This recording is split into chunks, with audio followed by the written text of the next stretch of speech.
సుదర్శన్ రావు గారు, నన్నిన్నాళ్ళు వేధిస్తున్న ఓ ప్రశ్నకి ఇవాళ అనుకోకుండా సమాధానం దొరికింది. నేను ఇందాక చెప్పానే, మావాడు అంకిత మీదకి ఆత్మలను రప్పించి మాట్లాడించాడని. ఆ ఆత్మ ఆ మధ్య చనిపోయిన బాబ్జీ ఆత్మ. అంకితలో ప్రవేశించిన బాబ్జీ ఆత్మ తనని విచ్కల్ట్ వాళ్ళు విషమిచ్చి దారుణంగా మర్డర్ చేశారని ఎంతో వివరంగా చెప్పిందట. అంతవరకు బాబ్జీది ఆత్మహత్య అనుకుంటున్న అతని తండ్రి డాక్టర్ రమణమూర్తి పోలీస్ కంప్లైంట్ ఇచ్చి మళ్లీ ఫైల్ ఓపెన్ చేయమన్నారు. ఆదిలాబాద్ అడవుల్లో విచ్కల్ట్ వాళ్ళు ఎక్కడో స్థావరం ఏర్పరచుకున్నారన్న విషయం తెలిసిందే కాబట్టి సియోంగ్స్లో అంకిత చెప్పిన విషయాలన్నీ నమ్మేట్టుగానే ఉన్నాయి. కానీ చనిపోయిన వాళ్ళ ఆత్మలన్నీ ఇలా వచ్చి తమను చంపిందెవరో చెప్పుకుంటూ పోతే ఇంకా పోలీస్ డిపార్ట్మెంట్ ఎందుకండి? దాట్స్ వై బాబ్జీ ఆత్మ ఈ మాటలన్నీ చెప్పిందంటే నేను నమ్మలేను. మరి అంకితకి వివరాలన్నీ ముందే తెలుసంటారా? How is it possible? అదే నేను ఆలోచిస్తుండిపోయాను ఇన్ని రోజులు. కానీ ఇప్పుడు అర్థమైంది. బాబ్జీ ఆగస్టు 13వ తేదీన ఆదిలాబాద్ అడవుల్లోకి వెళ్ళొచ్చాకే చనిపోయాడు. సరిగ్గా అదే ఆగస్టు 13న మీ అమ్మాయి అంకిత కూడా ఆదిలాబాద్ అడవుల్లోకి వెళ్ళింది. అంటే అడవిలో అంకిత బాబ్జీని కలిసుండొచ్చు, లేదా బాబ్జీ చేత విచ్కల్ట్ వాళ్ళు విషం తాగించడం కూడా చూసుండొచ్చు. I cannot believe it. నేను ఇందాక చెప్పింది మీరు సరిగ్గా అర్థం చేసుకోలేదనుకుంటాను. అంకిత నిద్దట్లో కారు తీసుకుని అడవుల్లోకి వెళ్ళింది. పైగా మీరు ఊహిస్తున్నట్టు అక్కడ ఏదైనా చూసుంటే నాకు చెప్పేది కదా. She cannot. యూసీ, తను నిద్దట్లో చూసింది చేసింది నిద్ర లేచాక గుర్తుండకపోవచ్చు. కానీ అనిరుద్ధ్ సియోంగ్స్ చేసినప్పుడు తను హిప్నాటిక్ స్టేట్లో ఉంది కాబట్టి తన సబ్కాన్షియస్లో ఉన్న విషయాలు చెప్పుండొచ్చు. ఐఎమ్ షూర్ అదే జరుగుండాలి. సుదర్శన్ రావు గారు, ఆ విచ్కల్ట్ గ్యాంగ్ వాళ్ళని పట్టుకోవడానికి పోలీస్ డిపార్ట్మెంట్ చాలా ప్రయత్నం చేస్తోంది. అన్నట్టు మీరు ఆదిలాబాద్ అడవుల్లోకి అంకితను వెతుక్కుంటూ వెళ్ళానారే, తను ఎక్కడ దొరికింది మీకు? ఆ విచ్కల్ట్ గ్యాంగ్ వాళ్ళ స్థావరాన్ని కనుక్కోవటానికి ఇదో బ్రహ్మాండమైన క్లూ అవుతుంది. ఎగ్జాక్ట్గా చెప్పలేనండి. పోలీస్ జీప్లో బాగా లోపలికి వెళ్ళాం. ఆ లొకేషన్ ఎక్కడో అక్కడి నుంచి కాస్త ముందుకెళ్తే పాండవుల గుళ్ళుంటాయట. మాతో వచ్చిన ఫారెస్ట్ గైడ్ చెప్పాడు. పాండవుల గుళ్ళ? ఆదిలాబాద్ అడవుల గురించి నాకు బాగా తెలుసు. మీరు చెప్పిన చోటు కనుక్కోవటం ఏమంత కష్టం కాదు.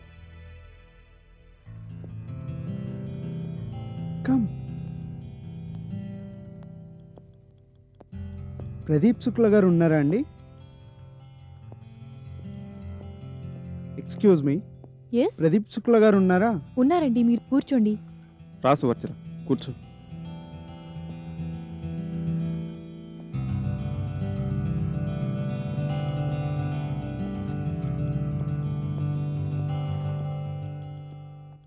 సార్ రమ్మంటున్నారు, లోపలికి వెళ్ళండి. మీరు ఉండండి, నేను వెళ్ళొస్తాను. పర్వాలేదు, ముగ్గురు వెళ్ళండి. కొంచెం పర్సనల్ గా మాట్లాడేది ఉంది. అంతగా అవసరం అయితే తర్వాత వాళ్ళని తీసుకెళ్తాను. ఓకే. నో, పోలీస్ వెరిఫికేషన్కి వెళ్ళిపోయిందంటున్నారు కదా, ఇక నేను చేయగలిగింది ఏముంటుంది? అందుకే చెప్పాను, ఏ విషయమైనా ముందే ఫ్రాంక్గా నాతో చెప్పమని. సర్లేండి, ఈ విషయాలన్నీ ఫోన్లో కాదు, పర్సనల్గా కలిసినప్పుడు మాట్లాడుకుందాం. ఓకే, రండి, please come in. Hello sir, I'm Pradeep Shukla, కూర్చోండి. ఇందాక ఫోన్ చేసింది మీరే కదా? అవునండి, నా పేరు చంద్రశేఖర్. ఆర్కే అండ్ కంపెనీలో అడ్వర్టైజింగ్ మేనేజర్గా పనిచేస్తున్నాను. ఐసి. చెప్పండి చంద్రశేఖర్ గారు, ఏమిటి అర్జెంటుగా కలవాలన్నారు? కొంచెం కాన్ఫిడెన్షియల్ మ్యాటర్. పర్వాలేదు, చెప్పండి, ఇక్కడ మనల్ని ఎవ్వరూ డిస్టర్బ్ చేయరు. మాధవి, కాసేపు లోపలికి ఎవరిని పంపవద్దు, ఫోన్ కాల్స్ కూడా వద్దు. మా క్లోజ్ ఫ్రెండ్ రవిబాబు అని లీడింగ్ బిజినెస్ మ్యాన్ పనికుమార్ గారు అబ్బాయి. మొన్ననే కంప్యూటర్ ఇంజనీరింగ్ పూర్తయింది. తన క్లాస్మేట్ ఒక అమ్మాయిని గాఢంగా ప్రేమించాడు. తన్ని పెళ్లి కూడా చేసుకోవాలనుకుంటున్నాడు. So what is the problem? Problem ఉంది శుక్ల గారు. రవిబాబు వాళ్ళ నాన్నగారికి ఈ పెళ్ళి అంటే అభ్యంతరం లేదు, కానీ సువర్చల, అదే ఆ అమ్మాయి వాళ్ళ డాడీ వినాయక్ గారికి ఈ పెళ్ళి అంటే ఇష్టం లేదు. వినాయక్ గారి పేరు మీరు వినే ఉంటారు, గుంటూరులో టొబాకో ఫ్యాక్టరీ ఎండి. ఆయనకి ఈ పెళ్ళెందుకు ఇష్టం లేదు? దానికో బ్యాక్గ్రౌండ్ ఉందిలేండి. రవిబాబు వాళ్ళ నాన్నగారు పనికుమార్కి ఆయనకు గత 10 ఏళ్ళ నుంచి బిజినెస్ విషయంలో గొడవలున్నాయి. టు బీ ఫ్రాంక్, ఇద్దరూ బద్ధశత్రువులు అనొచ్చేమో. రవిబాబు నాన్నగారు చాలా సాఫ్ట్ టైప్, కానీ వినాయక్ గారు చాలా రఫ్ మనిషి. దేనికి వెనకాడరా ఆయన.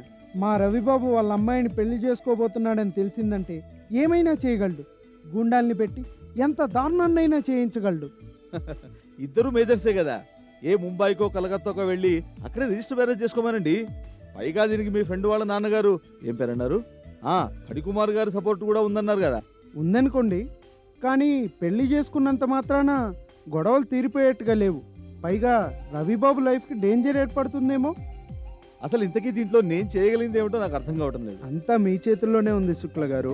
నా చేతుల్లోనా? ఎస్, మేమంతా బాగా ఆలోచించాక ఒక నిర్ణయానికి వచ్చాం. రవిబాబు, సువర్చల ఈ దేశం వదిలి న్యూజిలాండ్కో ఆస్ట్రేలియాకో వెళ్ళిపోవాలి, అక్కడే సెటిల్ అయిపోవాలి. ఈ విషయం ఎట్టి పరిస్థితుల్లోనూ వినాయక్ గారికి తెలియకూడదు. అతను ఎంత ప్రయత్నించినా సువర్చల జాడ తెలుసుకోలేని విధంగా ఆ అమ్మాయి రవిబాబుతో వెళ్ళిపోవాలి. She must simply vanish. దీనికి మీరే మార్గం చూపించాలి. నేనే మార్గం చూపించగలను. పాస్పోర్ట్లు తయారు చేయించడం, వీసా ఫార్మాలిటీస్ చూడడం, అవసరమైతే ట్రావెల్ ఏజెన్సీల సహాయంతో ఎయిర్ టికెట్లు అవి బుక్ చేయించడం, ఇవే నేను చేసే పనులు. ఏం పర్వాలేదు సోర్చా, ప్లీజ్ కంట్రోల్ అవ్వ సార్. అంత సింపుల్ పనులైతే మిమ్మల్ని వెతుక్కుంటూ ఎందుకు వస్తాం శుక్ల గారు? అయినా మాకు కావాల్సినవి అలాంటి సర్వీసెస్ కాదు. సువర్చలకి మారు పేరుతో, ఓ కొత్త పేరుతో పాస్పోర్ట్ తయారు చేయించాలి మీరు. రవిబాబుకి అతడి క్వాలిఫికేషన్ బేసిస్ మీద ఏదో కంట్రీకి వీసా సంపాదించి పంపి సువర్చల్ని మారు పేరుతో ఆ దేశానికే పంపించాలి. ఇదంతా చాలా రహస్యంగా జరిగిపోవాలి. ఇంతకీ నా దగ్గరికి వెళ్ళమని ఎవరు చెప్పారు మీకు? దామోదర్ గారని చార్టెడ్ అకౌంటెంట్. దామోదరా?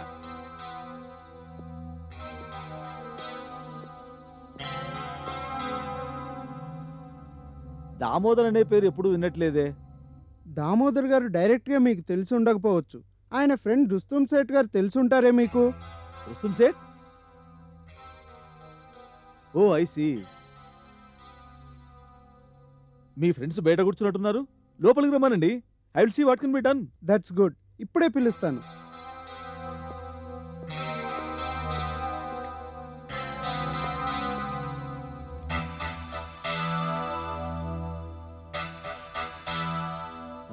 మాధవి, హైదరాబాదులో ఫణికుమార్ అని లీడింగ్ బిజినెస్ మెన్ ఎవరున్నారో కనుక్కో.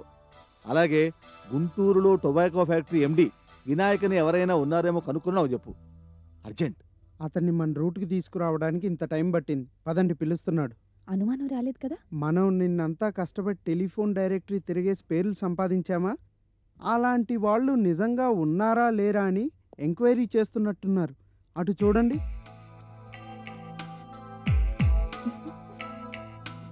మార్గరెట్, గుర్తుంది కదా?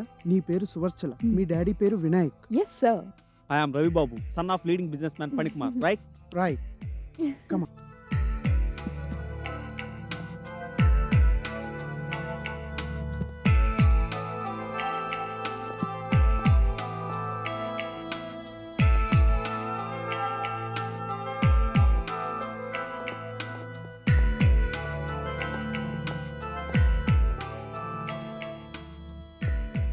ఇలా ఎంతసేపు నిలబడాలి? లోపలికి వెళ్దామా?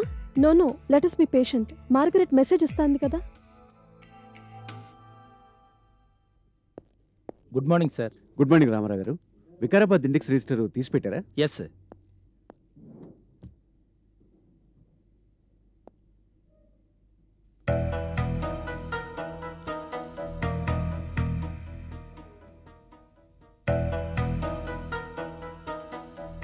నో పవన్ గారు, ఇందులో మార్తాండ్ పేరు లేదు. ఆర్ యు షూర్ ఆదినారాయణ గారు? Very sure.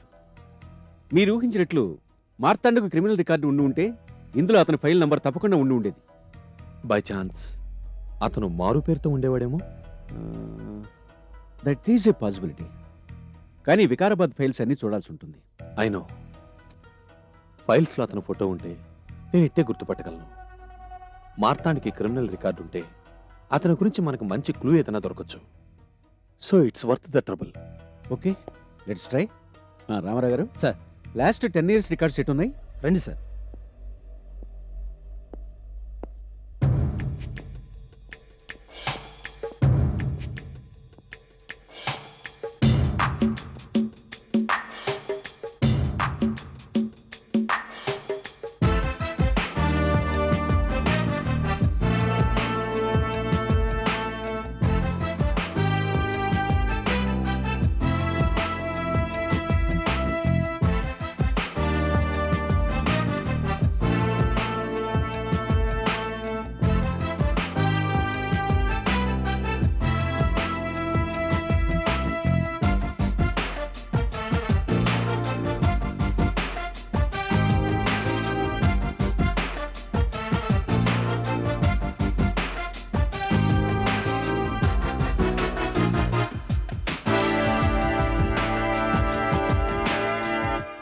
లాభం లేదు పవన్ గారు. అన్ని ఫైల్స్ తిరిగేశాం. ఐ డోంట్ థింక్ ఇక్కడైతే మార్తాండ్ గురించి ఎటువంటి ఇన్ఫర్మేషన్ లేదు. సార్, ఈ రిజిస్టర్ చూడండి. ఏమిటిది? ఆ మధ్య సెషన్స్ కోర్టులో డిస్మిస్ అయిన కేసులు కొన్ని విడిగా ఇండెక్స్ చేసి పెట్టాం. మరి ఇందాక నుంచి చూపించడం ఏమిటండి?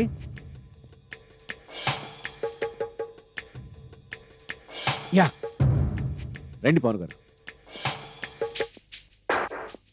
Good morning sir. Good morning. IPC 301/1705 తీయండి. Okay sir.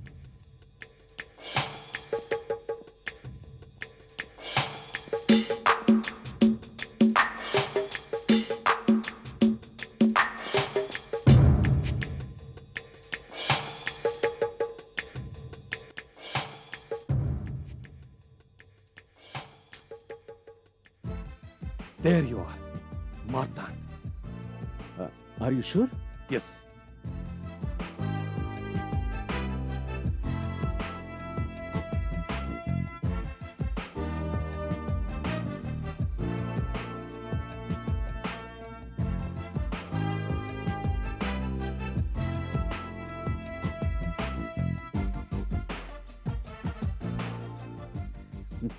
పవన్ గారు, నిజంగా మిమ్మల్ని అభినందించకుండా ఉండలేకపోతున్నాను. మీరు ఇంతగా పట్టుపట్టారు కాబట్టే మనకి ఇన్ఫర్మేషన్ తెలిసింది. బట్ ఈ ఇన్ఫర్మేషన్ కూడా మనకి ఎంతవరకు ఉపయోగపడుతుందో తెలియటం లేదు. ఎందుకు? మార్తాండ్ మర్డర్ కేసులో నిందితుడని, అతను బ్లాక్ మ్యాజిక్ సంబంధించిన ఏవో పూజలు చేయడానికి ఇద్దరు అమ్మాయిల్ని బలివ్వబోతుంటే పట్టుపట్టాడని చాలా క్లియర్గా ఉంది కదా రికార్డులో. మేబీ, కానీ ఇదంతా అతనికి మతి స్థిమితం లేనప్పుడు చేసినట్లుంది కదా. ఆదినారాయణ గారు, మార్తాండ్కి మతిస్థిమితం లేదని కోర్టులో వాదించిందెవరు? High court senior most advocate Mukul Mugdal. అలాంటి సీనియర్ అడ్వకేట్స్ నాకు తెలిసి ఒక్కో హీరింగ్కి కనీసం 30,000 రూపాయలు ఛార్జ్ చేస్తారు. మార్తాండ్ బ్యాక్గ్రౌండ్ని బట్టి అంత ఫీజు చెల్లించుకునే ఆర్థిక స్తోమత అతనికి లేదని తెలుస్తుంది. I got your point Pavan గారు. అడ్వకేట్ ముకుల్ ముగ్దల్ని ఎంగేజ్ చేశాడంటే మార్తాండ్కి ఫైనాన్స్ చేసేవాళ్ళు ఎవరో ఉండి ఉండాలి. లేదా ముకుల్ ముగ్దల్ ఫీజు తీసుకోకుండా మార్తాండ్ కేసు వాదించుండాలి. Yes, it's also possible.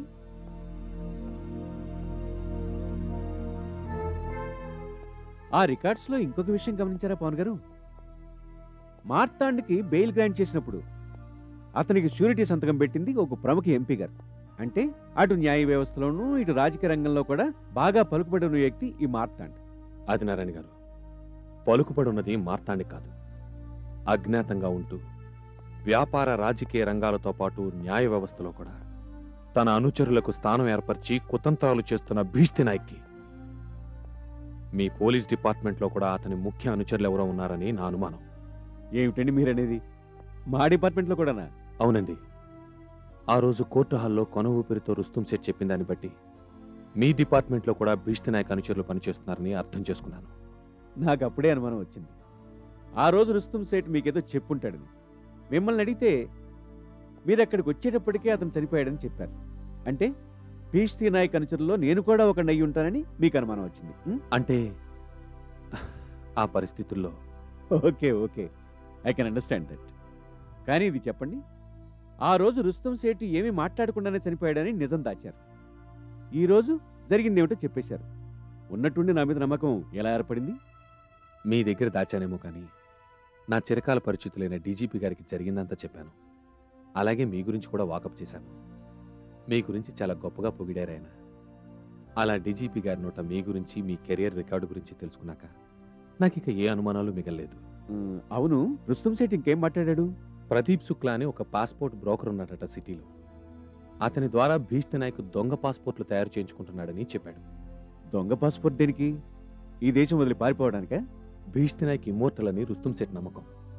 భీష్టి Naik తన వయసు పెరగటం ఎవరికీ తెలియకుండా ఉండాలని 2-3 దశాబ్దాలకోసారి తన ఐడెంటిటీని పూర్తిగా మార్చుకుంటూ ఉంటాడు. దానికి ప్రదీప్ శుక్లా లాంటి వాళ్ళు తోడ్పడుతూ ఉంటారు. Do you really believe all this? Not at. కానీ ఆ ప్రదీప్ శుక్లా ద్వారా మనకి భీష్టి నాయక్ ఎవరో తెలుసుకునే అవకాశం ఉందనిపించింది. అందుకే అతని ఆఫీస్ ఎక్కడుందో కనుక్కుని మా వాడి ఫ్రెండ్స్ని కొందరిని అక్కడికి పంపించాను. ఐ థింక్ ఈ పాటికి వాళ్ళందరూ అక్కడికి చేరుకునే ఉంటారు. All of them are very smart. I'm sure వాళ్ళంతా తప్పకుండా యూస్ఫుల్ ఇన్ఫర్మేషన్ పట్టుకొస్తారు. మేబీ, బట్ అలా యంగ్స్టర్స్ని రిస్క్లో పడేయటం కూడా మంచిది కాదు. ఎనీవే లేటెస్ట్ వాళ్ళు ఏం చెప్పారో మీరు నాకు ఫోన్ చేసి చెప్పండి. ఓకే.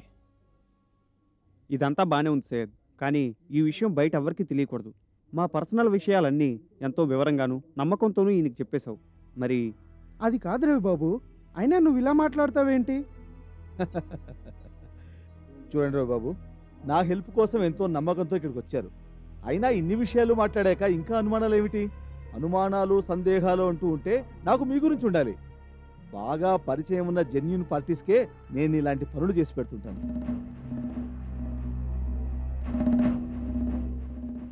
మీ ఫ్రెండ్ చంద్రశేఖర్ మాటలను బట్టి మీది రియల్లీ డిజర్వింగ్ కేసు అనిపించే ఈ మాత్రమైనా మాట్లాడుతున్నాను. మీకు డౌట్స్ ఏమైనా ఉంటే ఈ మీటింగ్ ఇంతటితో ఆపేయచ్చు. అవతల నాకు చాలా పనులున్నాయి. నో సార్, ప్లీజ్ అలా అనకండి. ఏదో యాంగ్జైటీతో రవిబాబు అలా అంటున్నాడు. మీ మీద నమ్మకం లేక కాదు. ప్లీజ్ చెప్పండి మేము ఏం చేయాలో. You should help us. Okay, I will help you. అయితే ఈ అమ్మాయికి న్యూ ఐడెంటిటీ తయారు చేసి ఒక కొత్త పాస్పోర్ట్ సంపాదించడానికి కొంత టైం పడుతుంది. చాలా జాగ్రత్తగా చేయాల్సి ఉంటుంది ఈ పని. ఖర్చు కూడా చాలా ఉంటుంది. Can you spare so much? How much? 2 లక్షల పైనే అవుతుంది. Do you have that kind of money? అంత ఖర్చు పెట్టగలరా మీరు? డబ్బు గురించి సరే, మీరు ఇచ్చే పాస్పోర్ట్ జెన్యూనే కదా? 100%. పాస్పోర్ట్తో పాటు మీకు ఒక కొత్త బర్త్ సర్టిఫికేట్ కూడా ఇస్తాం. అంతేకాదు మీరు ఏ ఊరిలో పుట్టారో, మీ తల్లిదండ్రులు ఎవరో అన్ని వివరాలు మీకు సప్లై చేస్తాం. అంటే మీ పేరు సువర్చలని, మీ నాన్నగారి పేరు వినాయక్ అని మర్చిపోయి ఓ కొత్త వ్యక్తిత్వాన్ని మీదిగా చేసుకుంటారు మీరు. ఒక విధంగా ఆలోచిస్తే మీకు కొత్త జన్మ ప్రసాదిస్తున్నామన్నమాట. How nice, really I'm grateful to you. కానీ ఒకటి చెప్పండి, మీరిచ్చే పేరు పాస్పోర్ట్ అన్నీ జెన్యూన్ అంటున్నారు. మరి ఆ పేరున్న అమ్మాయి ఎవరో ఎక్కడో ఉన్నట్టేగా? నిజంగా ఎవరో అమ్మాయి లేనిది జెన్యూన్ బర్త్ సర్టిఫికేట్ ఎలా వస్తుంది? ఆ బర్త్ సర్టిఫికేట్ లేనిది జెన్యూన్ పాస్పోర్ట్ ఎలా అవుతుంది? ఒకవేళ ఆ అమ్మాయికి నేను తన పేరు వాడుకుంటున్నానని తెలిసిపోతే? ఆ అమ్మాయికి తెలిసే అవకాశం లేదు. అంత ఖచ్చితంగా ఎలా చెప్పగలరు? How can you be so sure? I'm sure. ఎందుకంటే ఆ పేరు ఐడెంటిటీ గల అమ్మాయి ఈ లోకంలోనే ఉండదు కనుక. వాట్? ఇది కొంచెం కాంప్లికేటెడ్ ప్రాసెస్. మీ ఏజ్ గ్రూపులో ఉన్న అమ్మాయి ఎవరైనా గత 2-3 ఏళ్లలో చనిపోయి ఉంటే ఓ చిన్న రీసెర్చ్ లాంటివి చేసి ఆమె వివరాలన్నీ సేకరిస్తాం. ఆమె ఫ్యామిలీ బ్యాక్గ్రౌండ్ స్టడీ చేస్తాం. అన్నీ మనకు కావలసినట్టే ఉన్నాయనుకుంటే ఆ అమ్మాయి ఏ ఊర్లో పుట్టిందో అక్కడికి వెళ్ళి ఆమె బర్త్ సర్టిఫికేట్ సంపాదిస్తాం. అలాగే వీలైతే స్కూల్ లివింగ్ సర్టిఫికెట్ వగైరాలు కూడా సంపాదించుకుంటాం. ఈ డాక్యుమెంట్స్ ఆధారంగా మీకు కొత్త పాస్పోర్ట్ సంపాదిస్తాం. ఇక మీరు ఆ పాస్పోర్ట్ తీసుకుని ఎలాగూ విదేశాలకు వెళ్ళి స్థిరపడిపోతారు కాబట్టి ఇక్కడ ఎవ్వరికీ అనుమానం రాదు. ఇది వినడానికి చాలా సింపుల్ ప్రాసెస్ అయినా చాలా రిస్కీ. మీకు కాదు, మాకు. అందుకే అంత ఛార్జ్ చేస్తాం. అడ్వాన్స్గా ఓ 50,000 ఇవ్వగలరా? Why not Ravibabu?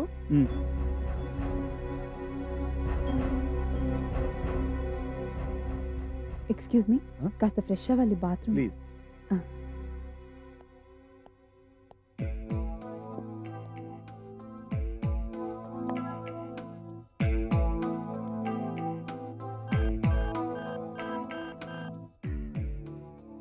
Hello Sumitra, నేను. Margaret, feel clear?